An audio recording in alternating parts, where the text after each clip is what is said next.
કરવા ચોથની વ્રત કથા। કરવા ચોથ એક નારી પર્વ છે।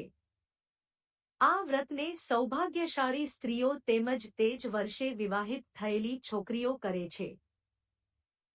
આ દિવસે મુખ્ય રીતે ગૌરી અને ગણપતિની પૂજા કરવામાં આવે છે। શિવ કાર્તિકે અને ચંદ્રનું પૂજન પણ થાય છે। આ વ્રતમાં વ્રત કથા સાંભળવાનું વિધાન છે। તમે કોઈ પણ કથાને સાંભળશો કે વાંચશો તો ફળ તો તમને એક જેવું જ મળશે। બહુ સમય પહેલાની વાત છે। એક શાહુકારના 7 છોકરાઓ અને તેમની એક બહેન હતી, તેનું નામ કરવા હતું। બધા 7 ભાઈ પોતાની બહેનને ખૂબ જ પ્રેમ કરતા હતા। એટલા સુધી કે પહેલા તેને જમાડતા પછી પોતે જમતા। એક વાર તેમની બહેન સાસરેથી પિયરમાં આવેલી હોય છે। સાંજે જ્યારે ભાઈઓ તેમનો વેપાર વ્યવસાય બંધ કરી ઘર આવે છે તો તેમની બહેન ખૂબ જ વ્યાકુળ હતી। બધા ભાઈ જમવા બેસ્યા અને પોતાની બહેનને પણ જમવા બેસવાનો આગ્રહ કરવા લાગ્યા।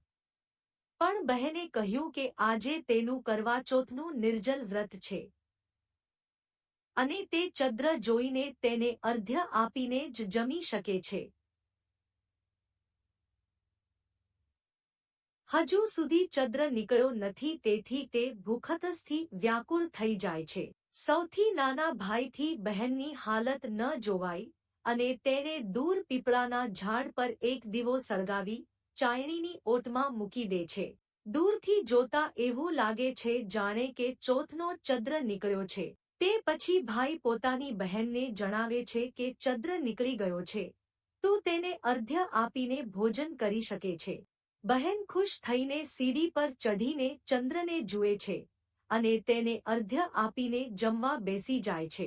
તે પહેલો ટુકડો મોઢામાં મૂકવા જાય છે તો તેને છીંક આવી જાય છે અને બીજો ટુકડો મૂકવા જાય છે તો તેમાં વાળ આવી જાય છે અને જેમ તેમ કરીને ત્રીજો ટુકડો મૂકવા જાય છે ત્યાં તેને તેના પતિના મૃત્યુના સમાચાર મળી જાય છે। તે ગભરાઈ જાય છે કે આજના દિવસે આવું કેમ થયું।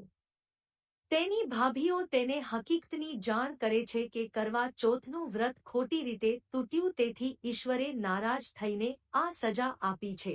હકીકત જાણ્યા પછી તેણે નક્કી કર્યું કે તે પોતાના પતિના અંતિમ સંસ્કાર નહીં કરે, તેને જીવતો કરીને રહેશે। તે 1 વર્ષ સુધી પતિના શબ પાસે બેસી રહે છે, તેની દેખરેખ કરે છે, તેના પર ઉગનારી ઘાસને તે એકઠી કરતી જાય છે। 1 વર્ષ પછી કરવા ચોથનો દિવસ આવે છે। તેની બધી ભાભીઓ કરવા ચોથનું વ્રત રાખે છે।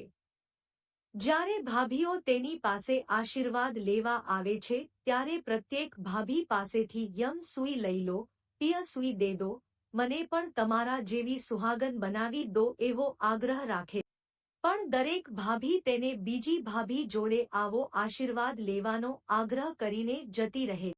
આવી રીતે જ્યાર છઠ્ઠી ભાભીનો નંબર આવે છે ત્યારે કરવા તેમની પાસે પણ એ જ વાત કહેવાનો આગ્રહ રાખે છે।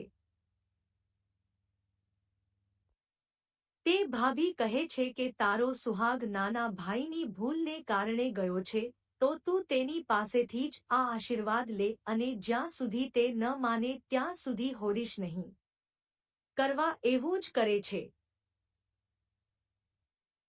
તેની નાની ભાભી ઘણા બહાના બતાવે છે પણ કરવા તેને છોડતી જ નથી। આથી છેલ્લે તેના વ્રત અને તપસ્યાથી પીગળીને પોતાની નાની આંગળીને ચીરીને તેમાંથી અમૃત તેના પતિના મોઢામાં નાખી દે છે।